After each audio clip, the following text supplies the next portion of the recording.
اهل بیت با مردم به اندازه فهمشون صحبت میکردن، علی قدر عقولهم. داریم روایت‌های کمی هم نیستش که مثلا طرف اومده یه سوالی پرسیده، حضرت یه جور جواب داده، یه نفر دیگه همون سوال پرسید یه جور دیگه جواب داده. یا آقا چرا میگه این بیش از این نمیفهمه؟ چه واضحی. یه بچه کوچیک میاد از شما سوال میپرسه، چه جور جوابش میدین؟ این نظریه مشهور لک لک ها رو پدر مادرها برای چی ساختن؟ یا بچه هستی من چی بهش بگم؟ خب برای همین برخی من میان اخباریگری میکنن، در مثلا کلام معصوم مسائل لحاظ نمیکنن. و یا میبینیم مثلا برداشت های بسیار سطحی از یک پاسخ ساده اهل بیت به یک عوام عربی، مثلا یک بیابونگردی اومد یه سوالی پرسید حضرت، خیلی ساده و میشه با افتاده جوابش داده مشکلش حل بشه. که اگر به خود ما مثلا اون سوال حضرت این تو جواب میداد ما انقلت می آوردیم، پس این یعنی چی؟ این که معنیش این نمیشه. اون قبول میکنه میره. خب دیگه خیلی بدیهیه فهم این مسائل. حضرات مقتضیات زمانی رو لحاظ میفرمودن حتما. آقا الان تو این عصر نمیشه این حرفو زد. شرایط نمیدونم جنگی این حرفو بزنه. آقا وحدت باید بیشتر لحاظ بشه، حالتهای بعضن خاصی پیش میاد. اینا باید فهمید دیگه. حالا ربطش به دای ندبه چیه جلوتر بریم عرض میکنم. یا بعضن حالا چون گفتم میدید که مردم برداشتای خودشونو از روایت مینیم، برداشت خودشونو. همونجا قلم کاغذ مثلا دست طرف که نبود، میاد تو جلسه سخنرانی میشست، بعد بلند میشدن میرفتن نقل قول میکردن. حالا روزی که مکتوب میشده همینجوری برداشت‌های خورده روش تاثیر داشته. مثال برای شما بزنم، همین چند روز پیش اصفهان سخنرانی شدم راجع به مسائل اقتصادی. من سخنرانیم که تموم شد اومدم توییتر رو باز کردم، دیدم که همونجوری پشت سر هم تو سخنرانیم داشتن نکاتشو توییت میکردن. دیدم 90% درسته، 10% بد برداشت کرده طرف. مثلا جمله هم که نوشته بود جمله غلطی بود از نظر اقتصادی، از نظر علم اقتصاد اون جمله غلط، من هرگز اون نگفته بودم. چرا؟ چون اون آدمی که اون توییتو زده بود اقتصادی نبود. بعد فرض کنید برای شما میموند، بعد میاد نگاه می‌کردید خب چه جمله‌ای گفته، برای چی همچین حرفی زد.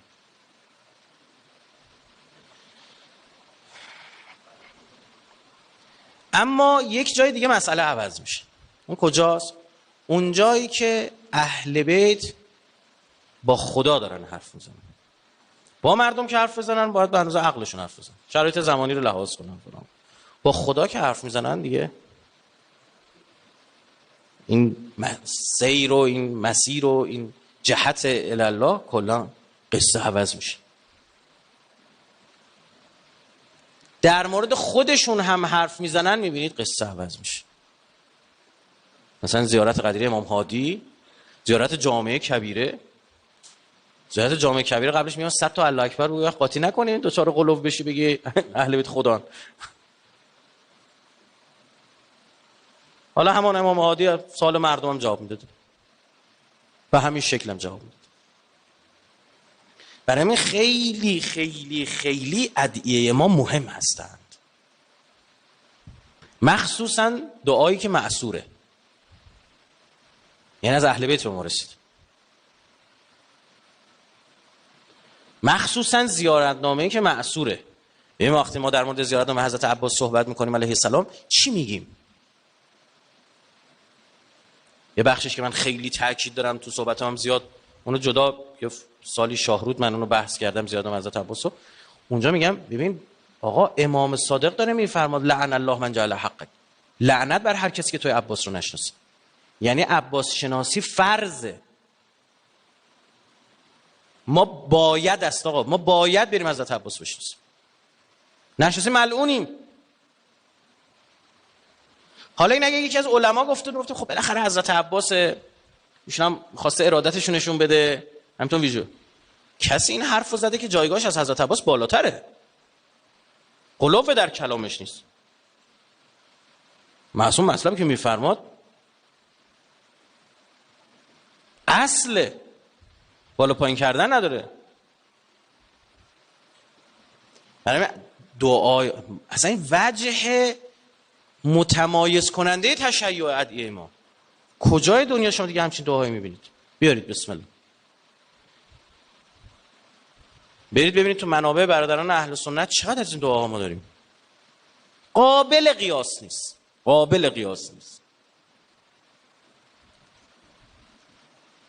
باشید دو سه خط اونم کم و این شکلیه، نه از نظر عمق، نه از نظر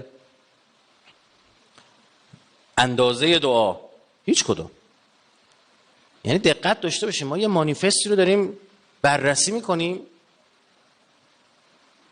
که دیگه واقعا باید بگیم بی‌نظیره، نگیم کم نظیره. از این حیثه که دعاها کلاس آموزش مبانی اعتقادیه. یعنی شما خیلی وقتا میخوای مباحث اعتقادی خودت رو مرور بکنی و بری مطلبی رو استخراج کنی، بحثای کلامی داری، چه باید به دعاهات رجوع کنی. دعا شیعه اینجوریه. کلاس امام شناسیه. و جالب می‌بینیم هرچی ادعیه ما جلوتر رفتن، بازتر شدن، پابلیکتر و عمومیتر شدن، مسئله امامت برای عموم مردم بیشتر جا افتاده.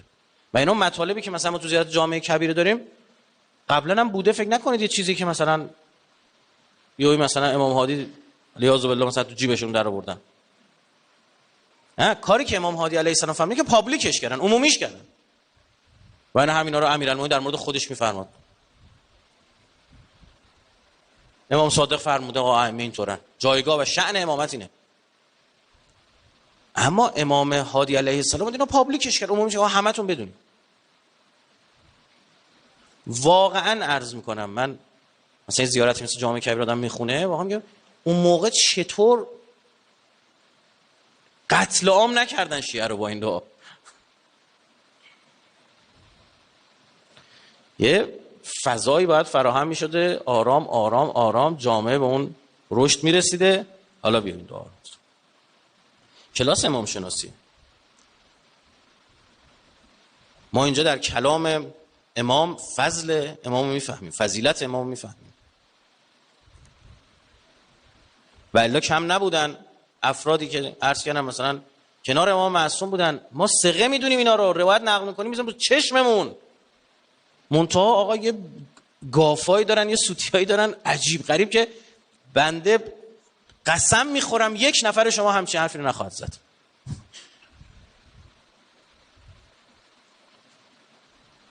امام جواد علیه السلام به امامت رسیده، بچه سال دیگه، یکی از یاران درجه یک امام رضا برمیگرده و تو مدینه مجلس ختم گرفتن بر امام رضا و امام رضا که در خراسان به شهادت رسیده.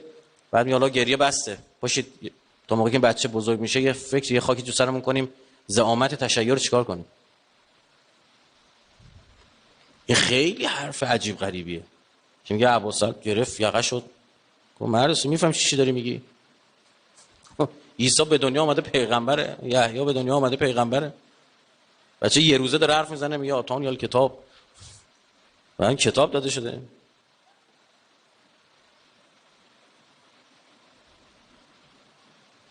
امام که اینجوری نیستش که مثلا حالا امام معصوم امام خمینی نیستش که سیرورت داشته باشه که بگه امام تو 20 سالگیش همچین اندیشه‌ای داشت، 25 سالگی شد این چون من دیدم یکی از سخنران‌ها مثلا دیدم یک جایی گفته که امام حسین تا سال 61 خودشو ساخت انصافا. خدا گواهه ما تو مبهوت موندم. من اینجور موارد اصلا علنی نمی‌کنم، خصوصی به طرف میگم. برخی دوستان میان علنی میکنن، خوب نیست. گفتم خصوصی بهش برسیم که آقا این گردنت یه همچین حرفی، اون دنیا خیرتو میگیرن. نه حتما برو درستش کن. امام حسین مثلا تو آروم آروم رشد کرد، بالاخره داغ امام حسن دید، صبورتر شد. استغفر. کلاس امام شناسی این جایی که شما حالا بهش میرسیم انشالله عمری باقی باشه. یبنل تو همین دعای ندبه میخونی، کلمه‌اش باید بحث شه، فرازش باید بحث. جایگاهو داره تشریح میده. یکی آخه ببین از من بس شأن امامه چی از شخص امام. اول ما بفهمیم امامت یعنی چی. حالا یه شخصی هم داشتیم تو ائمه، مثلا امام علی، امام حسن، امام مهدی علیهم السلام. اللهم صل علی محمد و آل محمد و عجل فرجهم.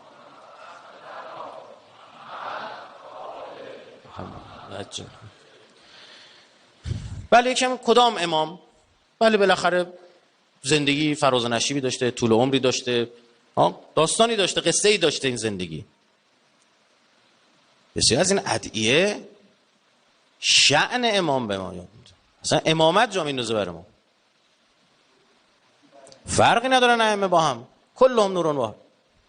زیارت جامع، زیارت امین الله داریم میخونیم که آقا اینو میخون اگه امیرالمومنین به جای این کلمه اینو بگو چون فقط عربیش درست بشه.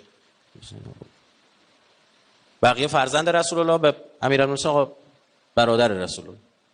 بقیه جمعه اینا همه. زیارت جامع رو بعد تمام امام بخون.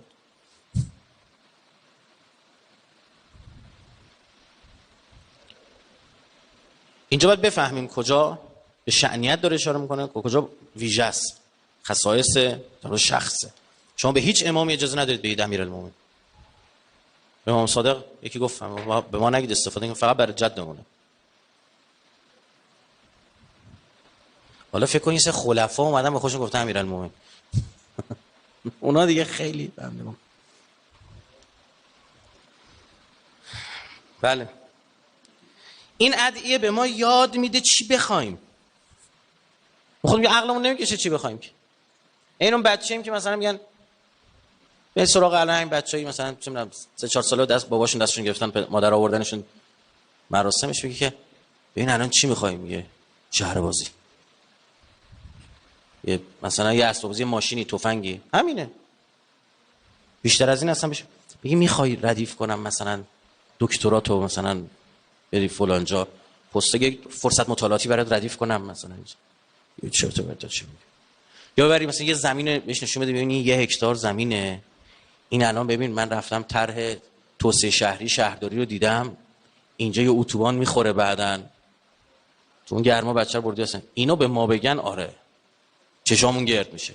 اون بچه خب از کجا من اون بچه نیستیم؟ از نظر معارف دارم عرض میکنم که هستیم. ما چه میفهمیم خودت چی باید بخوایم؟ در ثانی ما با اون خواسته سطح خودمون رو میبریم بالا. یک روزی من توی فرودگاه بودم، بعد من شما 1-2 سال ماسک میزنید، ما یه عمر ماسک میزنیم در 12 سال. رفتم سر صبح بود میریم چای بخوریم، منتظر بودیم کانتر رو باز بکنه. ما رفتیم چای رو گرفتیم، ماسکمون کشیدیم پایین، یکی ما رو شناخت اومد عکس بگیره، دیگه توجه کرد که ملت ریختن. بعد دیگه داشت من میدیدم آخه اون صف داره تموم میشه، دونه دونه دارن چیزا رو میدن، تگاشون رو میدن میرن سوار بشن. دیگه دیدم داره دنبال اسم میگرده که اینا تو بیسیم پیج میکنن که اعلام میکنه آقا فلان کجای برسون خودت. من دیدم داره دنبال میگرده، گفتم آقا دیر شده. یکی خودش رو رسوند اونجا، آقا به 60 مدل سامورایی با ما عکس گرفت. واقعا من دیرم شده، میگفتم که سعیم بنبرین همیشه ملاحظه دارم اینو، گفتم آقا دیر میشه اینا. بعد که تموم شد، حالا لهجهش نگم بچه کجا بود چون خیلی هم تابلو بود بچه کجاست، گفتش که اسم شما چیه؟ بعد من عکس گرفتم، گفتم چون فامیلم سخته احتمالاً سخت رائفی پوره، بعضی میگن رافعی پوره. من تو کنکور جلسه کنکور که رفتیم میشیم دیدم اسممون نوشته تقی پور. نیم ساعت دنبال ورقمون رو میگشتیم فقط. خب بعد گفتم رائفی پور، اینجوری گفتم که مثلا گفتم رائفی پور با همزه و با عینم نه. یه گفتش که حالا کارت چیه؟ یعنی اصلا نمیشناسه. بعد بهش گفتم آقا برای چی داری عکس میگیری؟ گفت دیدم همه دارن میگیرن و ما هم بگیریم بعداً میریم سرچ میکنیم تو اینترنت، یه روزی به درد ضرر که نداره که حالا. اینه که گفت حالا همینه. بعضی موقع به خودمون باشه ما نمیدونیم با کی باید عکس بگیریم با کی عکس نگیریم. این دعا بهمون یاد میگه با کی عکس بگیر. تو عکس تو بگیر، آروم آروم فهم تو میرسونی که اون کیه، میاری بالا فهم خودت، سطح خودت رو میاری بالا بلا تشبیه. مثال آدم برمیگردیم که خجالت نمیکشه ما یه بچه شکلات خواستیم،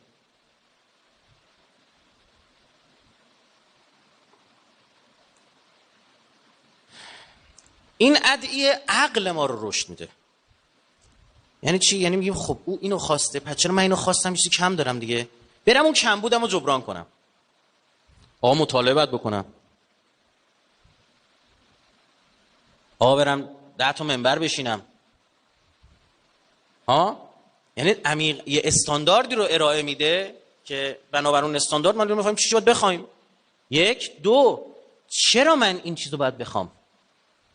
چرا تعدیل من این چیز دیگه است؟ تعدیل من همون شکلاته رو میخوام. اینکه بارها شنیدید که نقل شده که مرحوم فشندی و کی که مثلا امام زمان رو دیدن، حضرت فرموده که بابا گفتم این هم آدمیان جمع کردن، حضرت فرموده یکی اینا منو نمیخواد، این خونه میخواد، اون بچه میخواد، اون زن میخواد، اون نمیدونم فلان میخواد، اینا دنیا میخوان. یعنی یه بابیه که شنیدن که آقا از اهل بیت از هر کدوم هر چیزی بخوای، اون کسی که امضا نهایی رو باید بزنه حضرت صاحب زمان. از هر کسی ما هر چیزی بخوام، از پیامبر گرامی اسلام هم بخوایم، امام حی و حاضر باید اون امضای آخری رو بزنه. نظام سبب و اسباب الان تحت امر ایشون. میگن اومده اینجا برای این. آقا فاکسر رو دعا به تعجیل الفرج، زیاد دعا کنید برای فرج که این فرج خودتونه. ببین این میخواد رشد بده ما رو. یعنی چی؟ یعنی خونه به اون میدن؟ نه این خونه هر میدن یا نه؟ اینا رو ولش کن.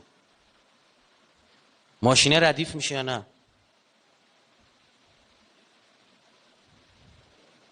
یکی اینو میخواد، یکی میگه ما از تو به غیر تو نداریم تمنا، حلوا به کسی ده که محبت نچشید. یکی حالا بالاخره میگه بریم داینوبه حلیمی هم میخوریم. میگه حالا سونه دادن ندادن، مثلا برای اون دارم میرم مگه؟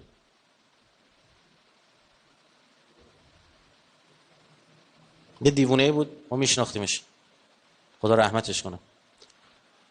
این میدونست پنجشنبه جمعه مردم میان سر خاک، میان سر قبرها، یه شب زودتر میرفت و قبرستون میخوابید که چی؟ میان سر قبر این حلوایی میارن، یه چیزی میارن بخوره.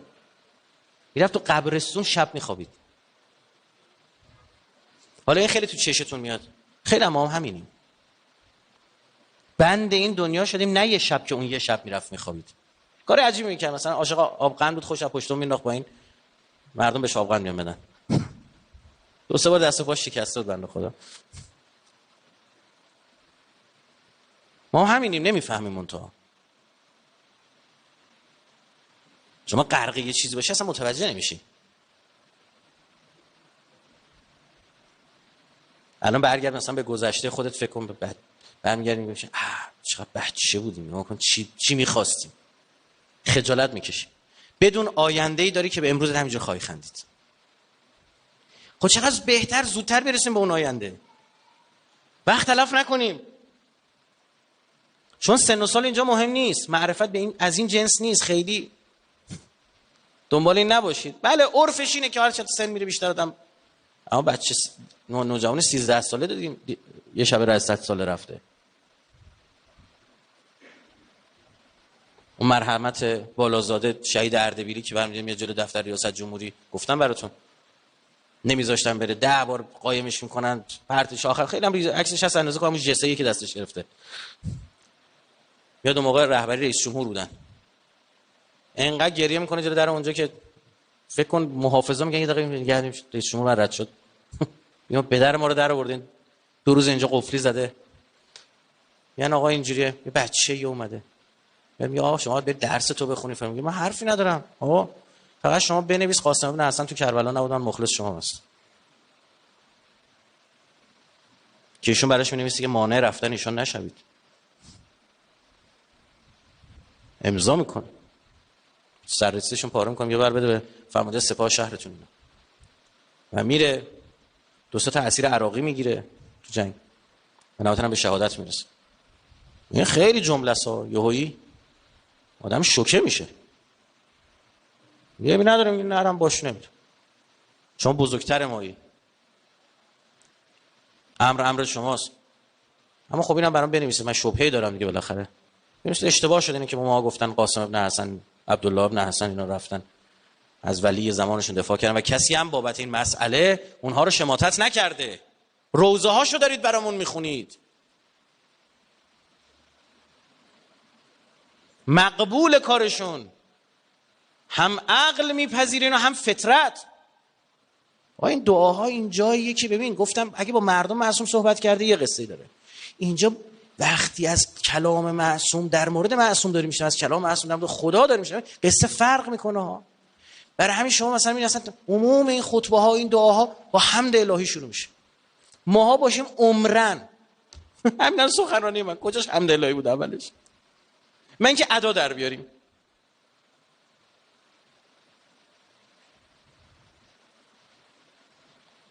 شما مثلا قرآن نگاه کنید این انبیاء الهی چی راجع بخونه. تا میخوان یه جمله بگن اگر خدا بخواهد، اگر پروردگارم اذن بدهد. مورچه دیده داره با حرف میزنه با فک و فامیلاش، حضرت سلیمان تبسم الله کن خنده ای که به قول دندون آدم دیده بشه، یاد خدا میکنه. اون اسوار میارن جلوشون، سان ببینه یاد خدا میکنه. یعنی توی سیره انبیاء الهی اولیاء الهی اصلا شما حتی در لفظ اینکه اصلا مسیر ما میگیم چه معلومه برای خداست دیگه چی بگیم، این فرق داره قصهشون. میگه خب آروم آروم انقدر اداشونو در بیار تا یاد بگیریم. خب ببین مثلا حالا میخوام بگم این ادعیه مسیری برای رشد جامعه بوده. ببین یه دعای مثل دعای فرج با دعای سلامتی اون زمان خیلی فرق داره. دعای اللهم کن لولیک الحجة ابن الحسن، دعای سلامتی و دعای فرج الهی عظم البلا.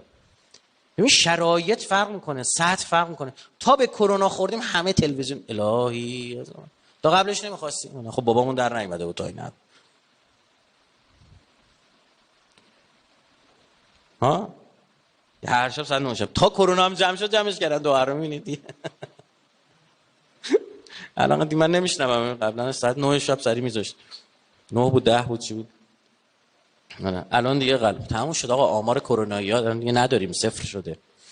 باز اگه زد بالا چشم یه سویه جدید اومد دوباره پخش میکنیم خدمت. یه عظم البلای بلایی باید باشه بلا. و چرا؟ چون فهم اینه که این بلای همین بیمارستان. فهمش اینه دیگه. بلای فرهنگی متوجه نیست. مال حروم و بلا نمیدونه. سقوط اخلاق و بلا نمیدونه.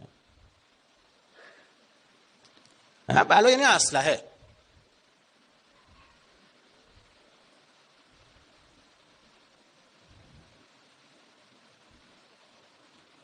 اینه دیگه.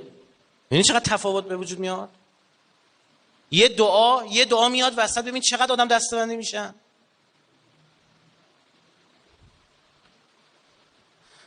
تو دعای سلامتی شما مثل یه عاشقی که فقط برای معشوقش خیر و برکت میخواد، اللهم کن لولیک الحجة ابن الحسن. ببین خیلی حرف معلومه که خدا هوای ولی خودشو داره. یه خدای باشی ها. این خیلی قشنگه. صلواتک علیه و علی آبائه فی هذه الساعه و فی کل ساعه. آقا خدا همیشه باش. خدای من کاری از دستم بر نمیادم، میدونم تو کار ازت برمیاد.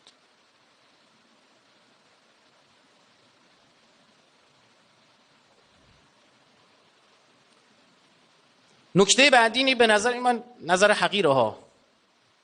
شما 10 تا این اضافه میکنید، یکی 4 تا کم میکنه. این نظر من بی سواد. شما با تطبیق دادن نیازهای خودتون با معصوم منظومه فکری ایشون رو طلب میکنید. و این بسیار بسیار مهمه و از نظر من مهمترین اتفاقی که میفته اینه. ببین یه موقع ما میفهمیم یه کسی چی میخواد چی نمیخواد. یه موقعی هست هنوز نخواسته میفهمیم چی میخواد. طرف همینجوری سر میچرخونه، یاد دستم کاغذی میخوای؟ نشسته آنالیز میگه خب این الان مثلا یه چیزی خورد احتمالاً مثلا دستش کثیف شده، داریم اول نگاه کن لابد دنبال دستمال کاغذی میگرده، بذار زودتر. بعضی دیدین اینجوری 6 دونگن. و هیچ چیزی مثل خواست و نیاز اینها رو جهت نمیده، اینو بدونید.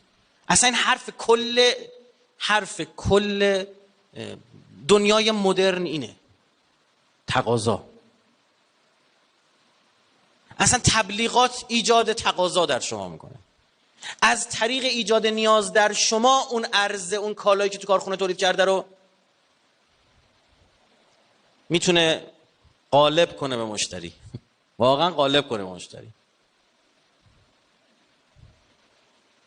فارسی انگلیسیش میشه پاچینگ.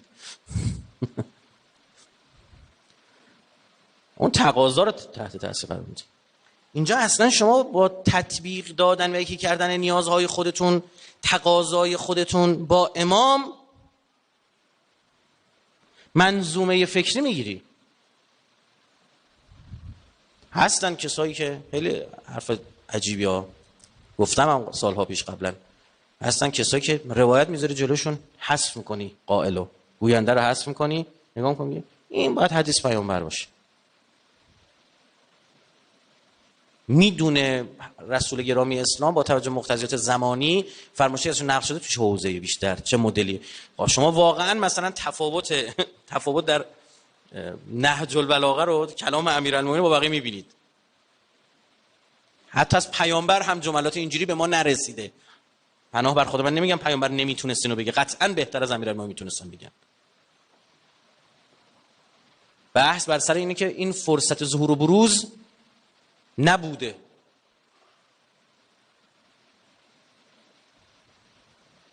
یا جنس کلام امام سجاد علیه السلام تو صحیفه رو نگاه میکنیم، خیلی اصلا دعای عرفه موسی یه چیز دیگه است.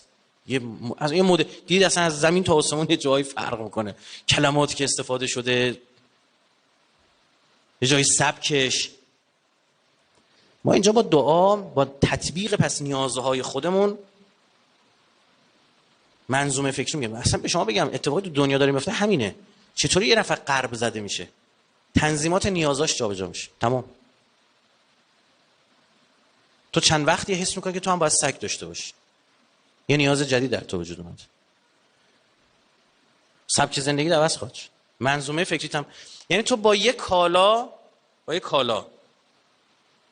با یک مسئله، مقوله، حرف، هر چیزی که اون نیاز رو برآورده میکنه، منظومه فکری اینا رو میگیری.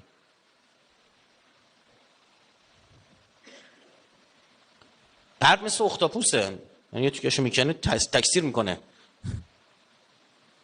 معماریشو برداری بیاری، معماریشو فقط بگیری، سبک زندگیش هم گرفتی. یه 10 سال بعد به خود میبینی اینا همونا داره. برای مثلا میبینی که خیلی نکات هست به ما گفته شده انجام ندید. مثلا معصوم میفرماد که پدر مادرتون به اسم کوچیک صدا نکن. همین فیلم‌های خارجی رو نگاه می‌کردیم، ای پیتر به باباش میگفت. بعد اون مترجم هم انقدر نمیفهمید، اون کسی که مسئولیت، حالا اون دوبلر بنده خدا مرد شور هر چی بیارن بعد ترجمه دوبله کنه. اون کسی که اینا رو ترجمه، حالا مثلا به جای پیتر بگو بابا. این مسائل فرهنگی سنسورای خودشو میخواد، اینا نمیفهمن. بعد تو چی؟ بعد میبینی الان داره میشنوی. مثلا اونایی که حالا زندگی مدرن تر دارن، اینجا وقتی میگم مدرن، اصلا مدرنی که من تو ذهن من با مدرنی تو ذهن شماست خیلی فرق داره. اصلا حسن نیست، ذره توی ذره و برق نیست. وقتی من میگم مدرن، تحمیق بشر ها. مثلا نیازهای بشر از نیازهای الهی برد سمت نیازهای حیوانی. تکنولوژی هم باشه هیچ مشکلی ندارم، استفاده میکنم، آخرین مدل رو بروزترین باشم لازم بشه.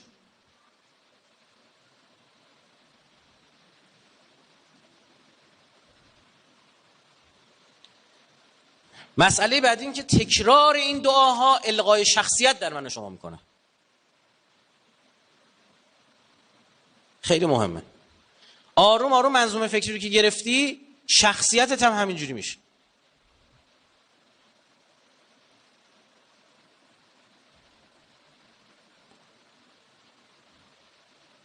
نقل میگن این وزارت مستعمرات بریتانیا تو کشورهای مختلفی که کار میکرد، گزارش از مسئولان اونجا که میرسید به انگلیس تو انگلیس یه کاراکتر شبیه همون گذاشته بودن، گزارش‌ها رو میدادن میگفتن بخون این شخصیت رو به خودت بگیر. مثلا توی ایران مثلا اینا مواجه بودن با یه آیت الله العظمایی که هر لحظه ممکن بود فتوای جهاد بده، بابا اینا رو در بیاره. یه دونه اونجا گزارشات مربوط به این شخص رو که از ایران میرسید وزارت مستعمرات میفرستاد به لندن، اینا میدادن به این بنده خدا، میگفتن بشین بخون و حتی اون لباس رو تنش میکرد که حس داشته باشه، سنس بگیره. ریش میذاشت، ریششو بلند میکرد، عمامه میذاشت به سرش وقتی میرفت محیط کاری. بشین این گزارشاتو بخون و اون شخصیت رو بگیر. خب حالا ما فردا میخوایم سر نفت این بلا رو سرشون بیاریم، من فتوا جهاد میدم. این انگلیسی ها صبر کنید.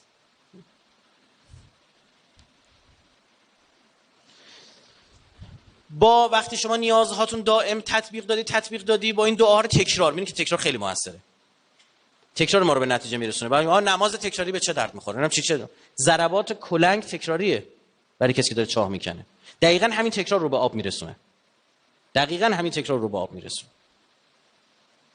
این تکرار القای شخصیت شکل میگیره. یعنی شما آروم آروم شخصیت میگه هیچ صبح تا شب نشستیم مثلا هر روز اونایی که توفیق دارن خوش به حالشون میان زیاد عاشورا میخونن، آقا این زیارت عاشورا بخونید، با کاری به تلویزیون نداشته باشید. پخش میکنه یا پخش نمیکنه. بنده مجرب دارم. یه حرف عجیب غریبی من شنیدم، میگن نمیدونم زیارت عاشورا بخونید نمیدونم بلا تو زندگیتون زیاد میشه. اینا کسایی که این حرفا رو میزنن حتما نمیدونم چه حجتی دارن برای خودشون، جز خیر و برکت تو زندگیتون نخواهد. این حرفا چی؟ سعی هم بکنید از ما توصیه که با افتخار، چون قبلا گفتم اینو میگم، اصلا بذار هیچ اجری براش نمونه، مهم نیست. من گفتم من سالهاست با صد سلام میخونم، روز بوده 6 بار خوندم، 6 بار با صد. کربلا بودم 6 تا امام داره، گفتم به نیابت از هر کدومشون یه بار میخونم. جلسه بودیم طرف داشته حرف میزد، ما بیکارون بغل نشسته بودیم، تو یه روز 4 بار خوندم. نه از آسمان شاب سنگی اومده، نه جز خیر و برکت. از قضا تایمایی که یه وقت ممکنه یه روزی یادم بره یه چیزی بشه، مستحب مؤکد کردم بر خودم یادم بره. از قضا معتقدم وقتی یادم میره اتفاقاتی برام میفته. دقیقاً برعکسش، من یعنی تجربه شده من اینجور دیدم. حالا هی تو اینو تکرار بکنی، روزی 100 بار سلام میدی و همه این سلامات جوابش واجبه. به تمام شهدای کربلا داری سلام میدی. 100 بار اینو تکرار میکنی. 150 تا هم شهید. 1500 تا همینجوری جواب داره. او برای تو درخواست سلامت میکنه. چه کسایی؟ یا نه مستجاب الدعوه. امام حسین برگرده به تو بگه سلام بر تو. حالا آدم که اینجوری فکر میکنه میگه من صبح و شب سلام بدم به امام زمانم. بله، هر قلوب آب میخورم سلام بدم به امام حسینم. این دیگه آروم القای شخصیت شد. چرا؟ داره میگه اللهم اجعل محیای محیا محمد و آل محمد و مماتی ممات محمد و آل محمد. اللهم صل علی محمد.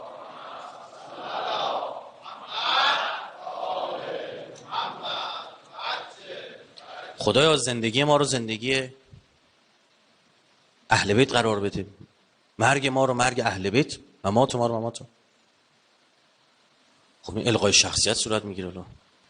یه حرکت اشتباهی هم ازش سر بزنه یه خب خدا وکیلی زندگی اهل بیت این بود، خجالت نمیکشی، حیا نمیکنی، دیدی میری تو اون قالب. بعد دعا کنیم دلمون باشه. یعنی فاتحه یه چیزی نمیشه به این خوشگلی خوند که همچین تعبیر استفاده شه. جامعه امام کش را حضرت سجاد با دعا برگردوند.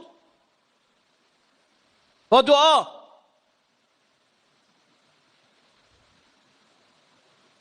این که یه امام و پیرهنشو تکه تکه میکنن، سر پیرهنش دعواست امام حسین با چه نیتی و امام دیگری امام رضا با چه نیتی، پیرهن رو هم تکه تکه میکنن برای تبرک جستن.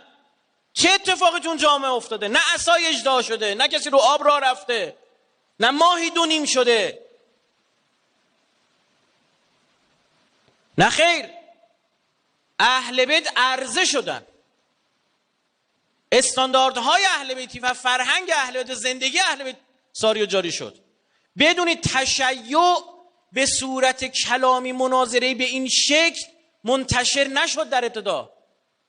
تشیع با سبک زندگی منتشر. مثلا ما ایرانی‌ها سبک زندگیمون شیعی شده بود قبل اینکه شیعه بشیم. یه هولی می‌خواستیم.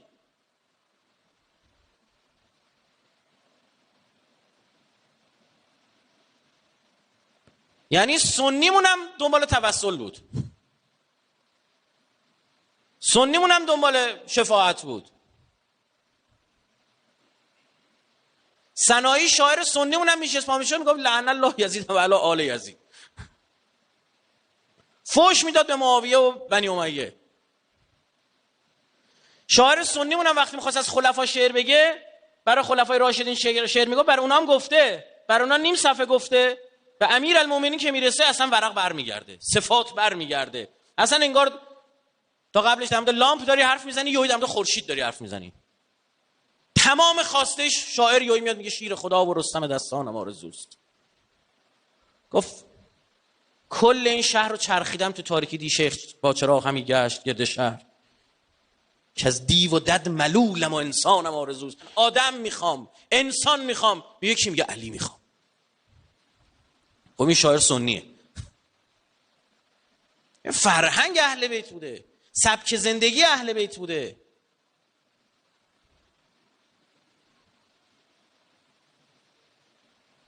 اینجوری هم میگم میگه آقا بیا از همین امروز تو مثلا شیعه شدی باید این کار کنه اون کار نکنه. آرام آرام، مثل این نسیمی اومد هر بار یک جهتی ارتقا داد این جمعیت، جمع رو جمع.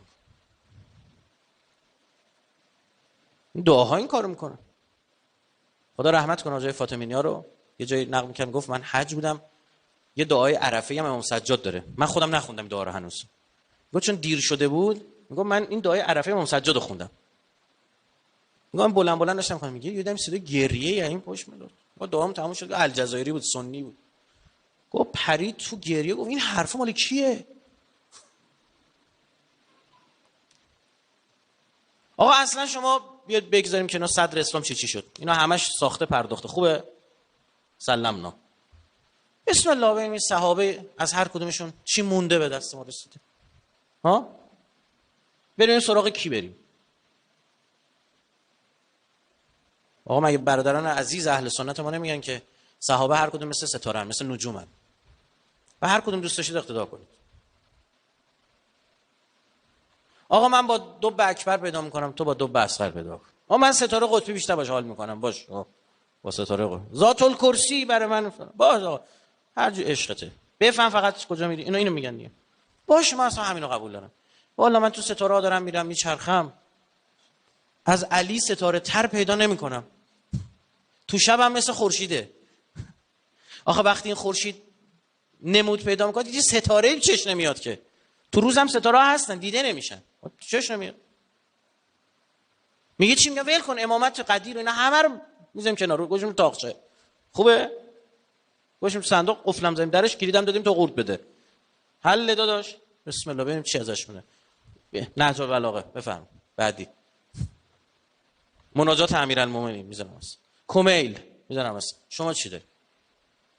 اوج خواسته یکی از صحابه بوده که یکاش گوسفند میبودم، منو سر میبردن با ما گوشت درست میکردن. خدا گواه. و من اینا نیاوردم که کتاب خودشون.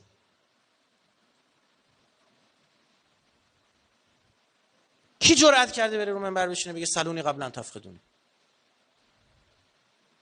کی جرأت کرده تو تاریخ بره بشینه بگه که هر چی دوست داری، زمین تا آسمون، سمک تا سما، ماهی تا هوا، بگو چی دوست داری بپرسید جز امیرالمومنین. یعنی یه جایی اصلا شما نباید بحث رو اون شکلی انجام بدید. بسم الله این مدلی بحث کنید. خب اینو چند بار عرض کردم. حالا من دوست دارم تو این ستاره ها دنبال اون ستاره برم که پیامبر رو معصوم میدونست. خب بقیه ستاره ها پیامبر رو معصوم نمیدونستن. میدونید دیگه، فقط تو وحی ایشونو معصوم میدونستن. عین یهودیا، عین اندیشه یهود. 4 جلسه مسجد جامع امام سجاد 3-4 سال پیش اینو سخنرانی کردم، برید گوش کنید. حاج خانم سرش درد گرفته، باباش اومده خونه میگه اون دعای یهودی رو بیار بذار سرت خوب بشه. میگه قرآن بذار. حاج خانم داره با پیامبر صحبت میکنه، میگه تو ظاهرا فکر میکنی پیغمبر یا نکه انت تزمان یا رسول الله، تو فکر کنم استغفرالله زعم یعنی چی؟ یعنی پندار غلط دیگه.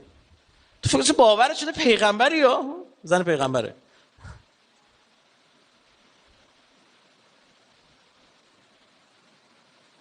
حالا اونجا وحی می اومده، برای همین بود یه جمله میاد یا سب کن یا رسول الله. بله امن الله او منک، این حرف آیا از من الله او منک از خودته، اینا از کجا در آوردین؟ اینا حدیث دارم میگه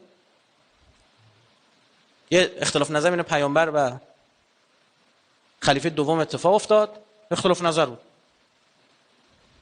بعد جبرئیل نازل شد نظر خلیفه دوم تایید کرد، روایت نقل کردن.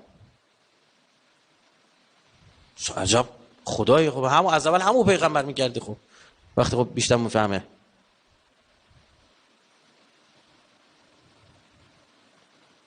شما فکر کنید شما از امیرالمومنین تا پیامبر زنده است چی شنیدید؟ چند تا مشورت شنیدید؟ از حضرت عباس وقتی راه میافتن تا کربلا برسن چند تا مشورت مثلا به امام حسین داده؟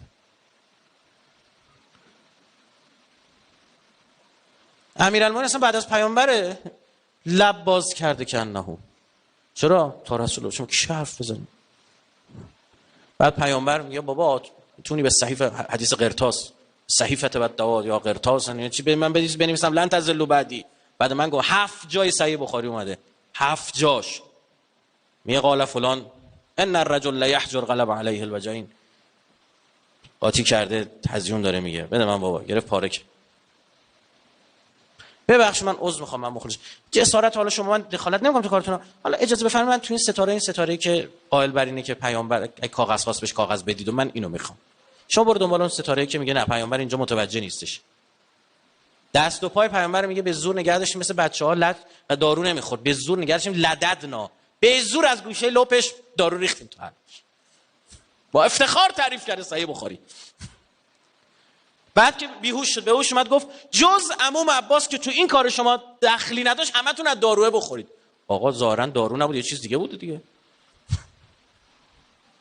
آقا فکر کنم همه شربت دادم میگه آقا از این شربت به جمع بدید، حالا به ما دادید جز اینه؟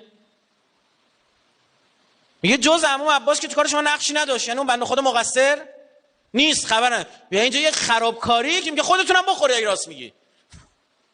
ما هم نخوردیم اما دارو رو خوروندیم و بعد پیامبر به رحمت خدا رفت. آقا ببخشید اینو پیشه به خدا قسم شد پاسپورت صحنه قتل ببری میگه همشونو بگیرید اینا قاتلن.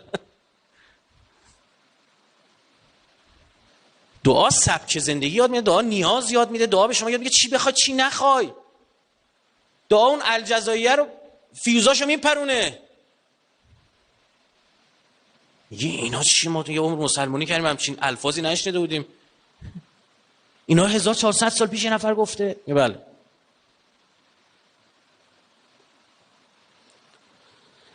مسئله بعدی اینه که من تو این مقدمه جلسه اول میشه مقدمه به خود دعای ندبه نمیرسیم، اما اینا لازمه نه فقط در مورد دعای ندبه، در مورد همه دعاها. من ساعت ماهت هم ندارم جام نمیبینم، به من تایم بدید چند بار 50 دقیقه است، یه ساعت خوبه دیگه. دعا خط تماس با عالم بالاست. آقا تلفن یه تلفن بزن، آیا موبایل ماهواره‌ای به ما بدید. اون دعا اون موبایل ماهواره‌ای است. اون چیزی که اگه همه قطع شد تو اونو داری، بقیه نه، این نیازهای حیوانیه. بعدم نیست میگم نیازهای حیوانی، میخوام بگم بعدم نیستم پسته. بالاخره گاو و گوسفندم آب میخوان، غذا میخوان، جفتگیری لازم دارن، هست نیازه، حالا بعدم نیست. اما فقط این باشه بعد بله، چون موقع فکر نکن طرف گوسفند میشه، نه بله هم ازل عمرن گوسفندم نشه. برای کسی که زندگیش همین باشه اصلا عمرن همون گوسفندم نشه. گوسفند راحت ازدواج میکنه، ببینم کی میتونه انقدر سریع بره زن بگیره. اصلا همینجوری تو گله یکی رو میبینه خوشش میاد میره سراغش، به هیچ کم ربطی نداره.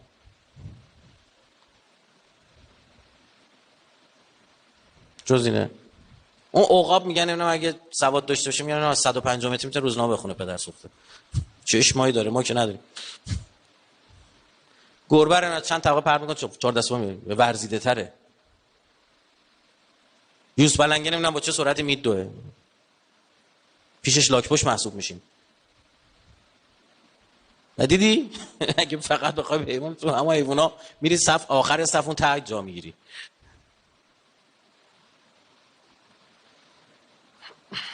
ترتیب فراز و نشیب دعا با نیازهای پیچیده روح ما هماهنگ. یعنی اون کسی این خواسته ها رو قرار داده که میدونسته الان تو چه ویتامینی لازم داری. عین یه پزشکی که میگه آقا یه هفته اینو بخور، بعد اینو بخور، بعد اینو بخور، بعد این کارو بکن. آزمایش تو دیده، میگه ببین قرص آهنه رو سر صبح بخور، کامل میخوام جذب شه، این قرص رو با غذا بخور. کسی که کامل آگاهی کامل دارد بر همه عوالم میتونه ما بگه الان چی لازم داری چی لازم نداری. یا الان اینو بخواه، اول این کار کن، ببین بهتره این دعا رو این ساعت انجام بدی، اینجا انجام بدی، به اینو طولانی باشه، تو نماز شب باشه. برای همینم نمیشه هیچ کلمه ای رو جایگزین کرد، هیچ کلمه ای رو. طرف عرض کردیم شنیدید خدمت امام صادق عرض کرد یا مقلب القلوب، دعای معروف قریب ثبت قلبی علی دینی، که گفت یا مقلب القلوب والابصار ثبت قلبی علی دینی.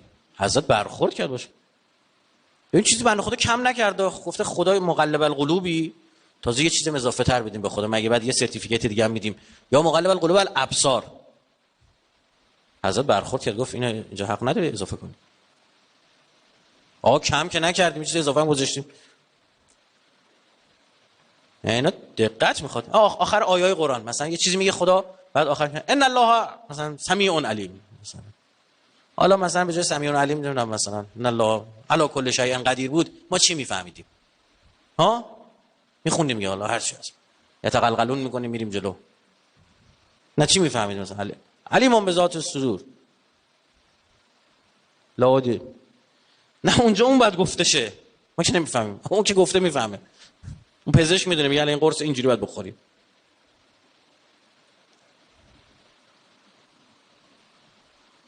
برای همین دقت در کلمات، نوع واژگان، فرازها، فقرات دعا، همه اینا دقت بخون. برای من اصلا توصیه‌ام اینه دعاهایی که زیاد میخونید خب یه دور برید شرحش رو مطالعه کنید یا گوش کنید که این ثبت بشه تو ذهن شما. بعد که اون دعا رو میخونی اون کلمه رو که میگی تمام اون اطلاعات یه بار دیگه ریویو میشه، یه بار دیگه شخم میخوره میاد بالا. حالا ما به اندازه بضاعت خودمون شروع کردیم دیگه. از زیارت عاشورا، مقامات زیارت عاشورا صحبت شد، عالی یاسینا توی 40 گفتیم ها، دونه دونه همینجوری داریم پیش میریم. و یه چیزی که هم همیشه دوست داشتم این کار رو انجام بشه و توفیق نداشتیم، همین دعای ندوه بود. و اینم عرض بکنم من دعایی سراغ ندارم، من نمیدونم، من سراغ ندارم در مورد حضرت صاحب زمان به این دقت. شاهکار این دعا، شاید 200 جلسه بشه راجبش حرف زد.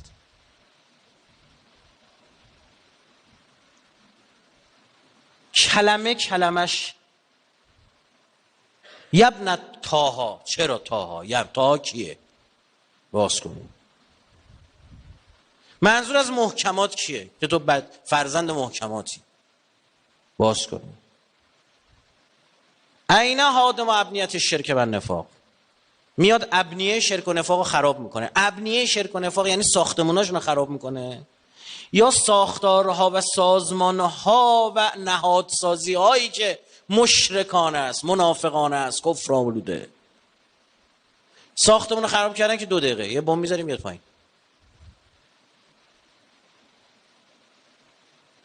سیستم هاشون رو از کار میندازه، چه سیستمی رو دوباره سوار میکنه؟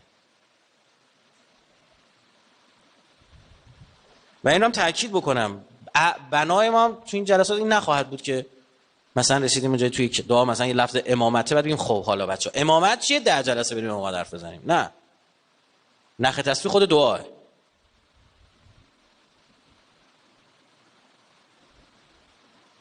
یا هر لغتی رو شروع کنیم 10 ساعت در موردش حرف بزنیم. نه، با این وجود میگم واقعا چه بسا بشه 100 جلسه راجع به دعا حرف زد. چه عجیبه.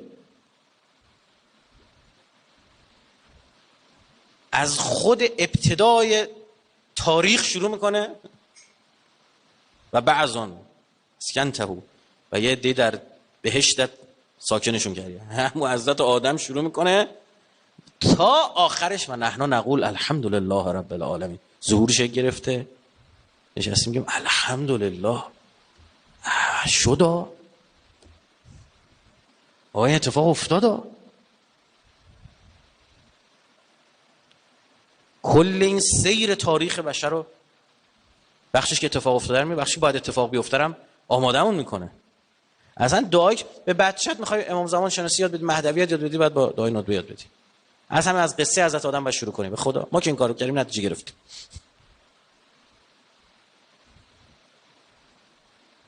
همینجور توضیح بدی بی. بعد دقت بشه.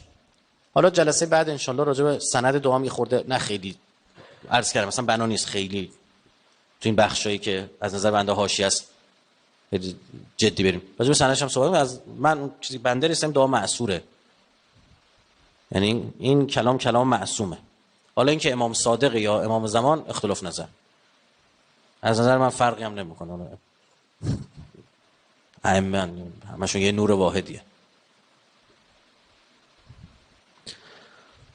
و نکته آخرم این که برای امروز این هفته این که سعی کنیم خودمون رو دعا ندبه‌ای بار بیاریم. یعنی حالا که اینجوری‌تر میفهمم منظور دعا ندبه‌ای چیه، هم نه همین اونو نمیگم، اون بله اون حالت ایدئالشه.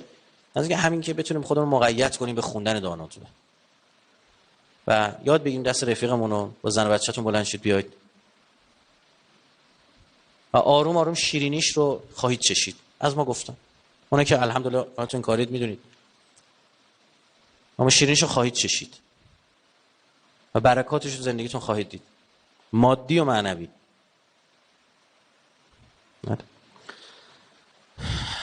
اللهم کن لولیک الحجة ابن الحسن صلواتک علیه و علی آبائه فی هذه الساعة و فی کل ساعة ولیا و حافظا و قائدا و ناصرا و دلیلا و عینا حتی تسکنه ارضک طوعا و تمتعه فیها طویلا. خدا تو رو سوگندت میدیم که ما رو عامل به دانسته هامون قرار بدیم. خدایا ما تو رو سوگندت میدیم که هر چه سریعتر ظهور آقامون و سرورمون رو برسونیم. خدایا تو رو سوگندت میدیم به خون امام حسین و یارانش که ما رو هممون از مسببان اصلی که نقش کلیدی مهم و خیر در ظهور حضرت دارن قرار بدی. به برکت صلوات بر محمد و آل محمد.